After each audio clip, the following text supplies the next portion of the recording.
A new version of full self-driving, version 14.3.3, just dropped, and early reports show this is a big deal.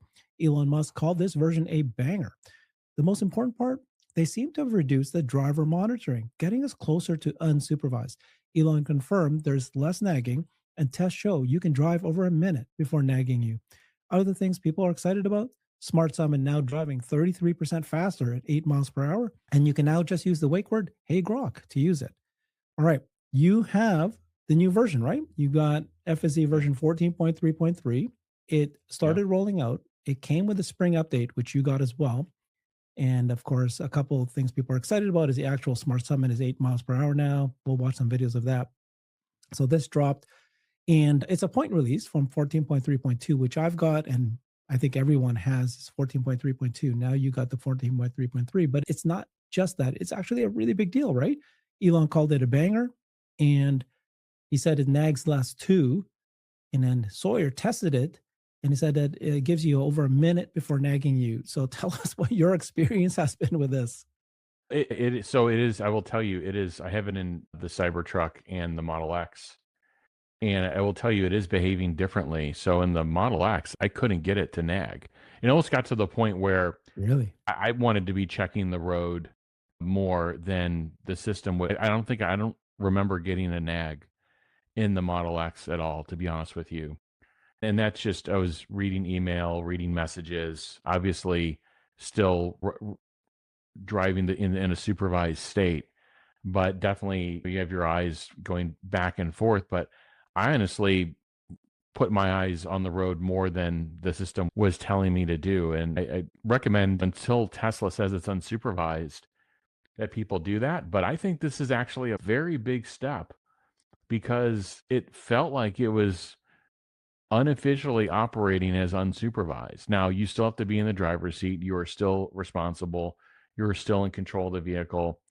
And I'm not recommending people do anything different, but it's what we've discussed before, whereas they're just going to reduce this nag to the point where it doesn't feel like it's there anymore. Now, that was in my experience in the Model X, which I'm sure is similar to the Model Y, maybe the Model S and Model 3. In the Cybertruck, the nag is still, I wouldn't say it's the same as before, but there's a noticeable nag that still exists in the Cybertruck on the same software release. I'm assuming that has to do with the size of the vehicle and the fact that, at least compared to the Model X, it's about 1,450 pounds heavier. So all the stopping distances, everything's longer. So yeah, so that was a little bit of news for me that the Cybertruck would have different behavior with the nag than my experience with the Model X, but it is meaningfully different. It Again, it feels like you just press the button and go, and you don't now you're not being forced to, like, hey, look at the road. You're not getting beeped at, and it does feel like we've stepped up to another level, which tells me that this is a new model. Tesla has new data. The data is good, and they are moving the ball forward. And I actually think this is a quantifiable step towards unsupervised. I love it. Yeah. We have a whole segment here on the safety level, and it's pretty incredible. People should wait for that because not only is it now 1.8 times safer than humans, but the data shows, and I'll share it later, but very few incidents. And of course, the incidents were minor. We'll walk you through that.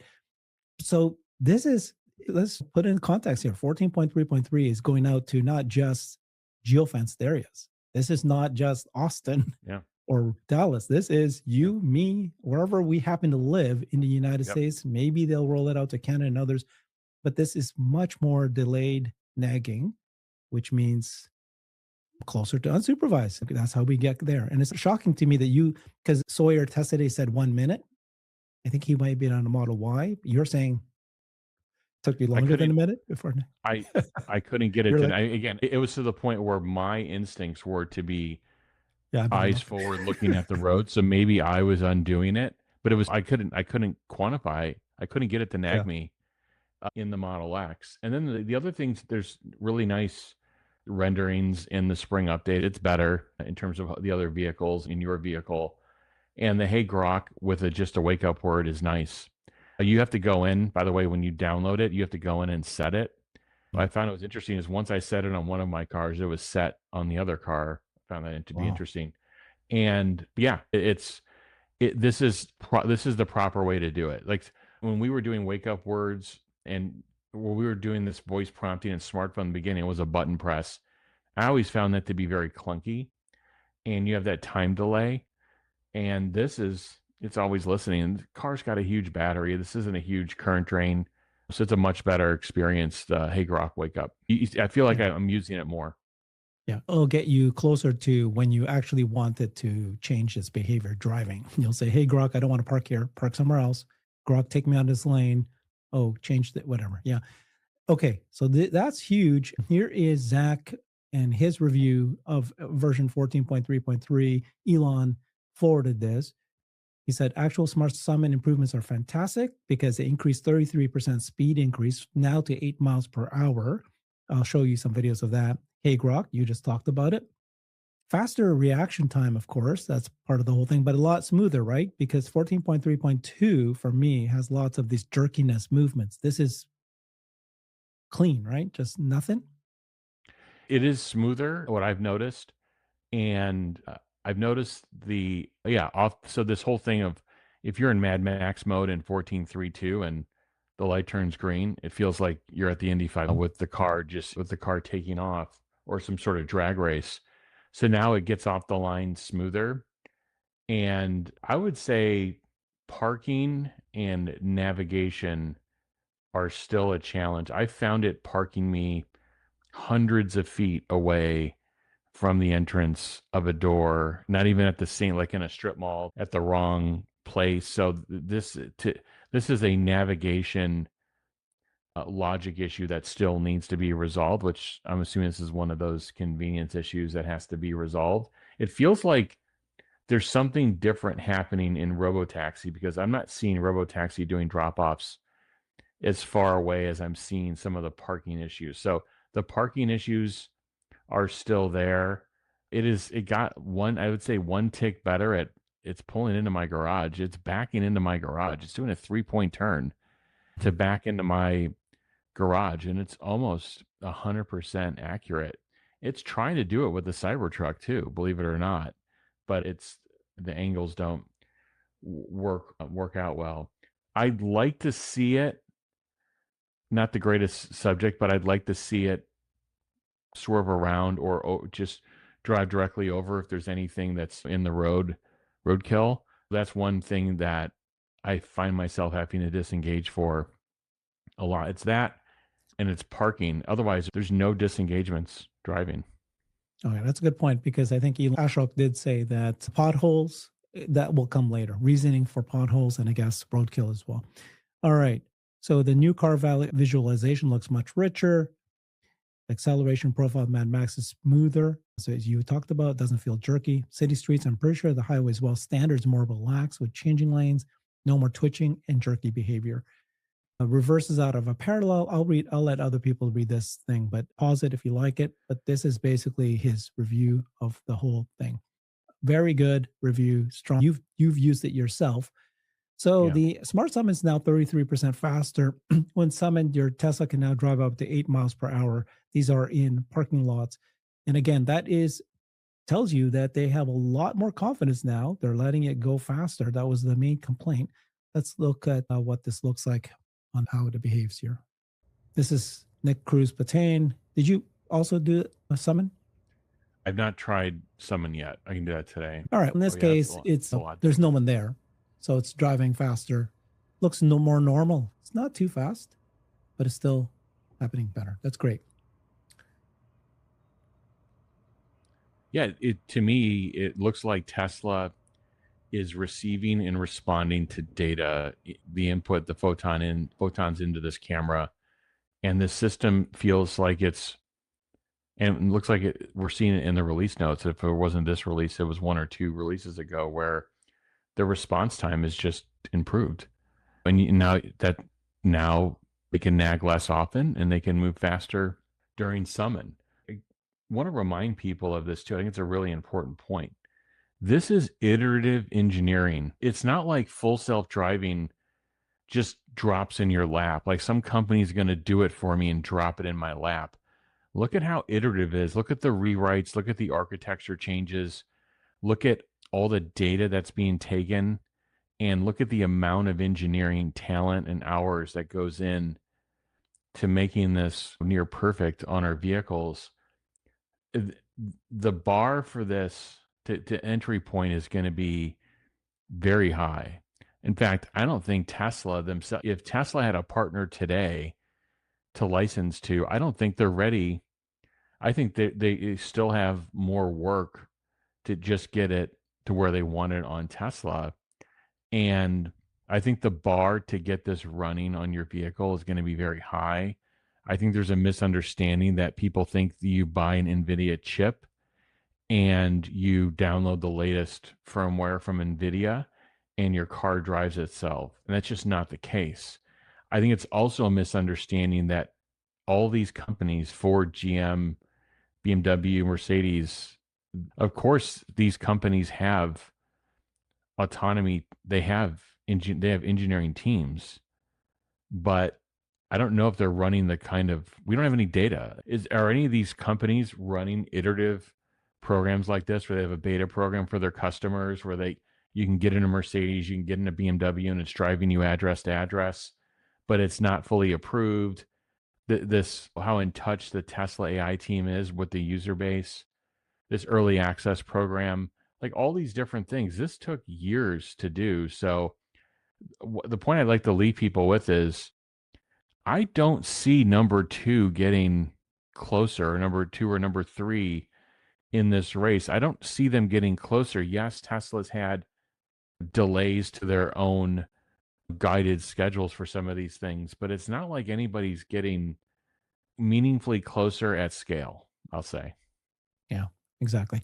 I think we talked about Xiaopeng last week, and then Genma did a test on it. Actually, went to China, tested it for 5 hours, compared it. And that's the closest. And then that one, you can actually buy and rent a Xiaopeng car, and it has their version. They're the only ones that you can do that with. All right. So lots of other signs that Tesla's feeling a lot more confident. Here's another one, which is a lot of people freaked out about this a little bit. So there is a live counter now on the main screen that shows you how many miles you've driven in FSC since your last intervention. It's almost like gamifying it, telling you it's been this many miles since the last intervention. Some people are a little worried about that, Jeff, because obviously some people are going to be less inclined to intervene because they're trying to keep their record going. Is that a concern for you? Chuck Cook No, said that he felt that was a really not a good move by Tesla. no. I just hope that there's a better or there's a really helpful data collection scheme for Tesla so they understand with precision why people have to disengage because at some point in the future, like I want to buy, you want to buy, I want to buy a robo taxi. I want to have one. I want to get in a vehicle with no steering wheel and have it reliably take me from point A to point B until we get through these parking and drop off convenience or bugs or defects. You won't have that. So this whole thing of having the streak up there, I don't think people are going to make. I'm going to make a decision that involves my life or involves the safety of others because I want the number on the screen to grow. By the way, that streak breaks every time that you have to go manually park your car. That streak breaks, Yeah. even though you Oh, tell it. And now they have a new selection, which makes more sense. They have a parking option as mhm. one of the disengagement. That makes a lot more sense. But I'm not I saw it. I looked at it a couple times, and basically, I'm like, every time I park, this thing's gonna reset itself to zero. So I'm not gonna pay a lot of attention to it. Yeah. Okay. And then Omar's review 14.3 is absolutely he goes, Elon wasn't kidding. It's absolutely a banger. As you can see, I've used self-driving every day for the last 3 days. I've gone 41 miles without intervention. First truly refined build. This first build that surpasses 14.2.255 in polish. This is the first version that should have gone wide. While great was often a little jumpy. Yeah, 14.3.2, which is what I've got, is a little jumpy or jerky still. So they've cleaned it up. That's just why the gold standard in self-driving comfort. That's the other thing to think about, not just safety. We're now working on comfort. We'll talk about safety soon. So this is going to be sent wide now, and then they're gamifying it as well. All right. Longest street, 41 miles, self driving, 920 miles. So more data sharing you. And then he actually, this was interesting because this was one of the examples that Elon gave that they were still working out. And it seems that it's partially solved, anyways, which is when it goes in a parking garage and it seems to just keep going around in circles, never ending loop, can't figure out how to get out. This time it drove in circle once and then chose a different way the second time around. So they seem to have added reasoning on how to do that. So this was one of those things that he mentioned. Remember, these are the three things that it's still doing. It's resolved in the first point release.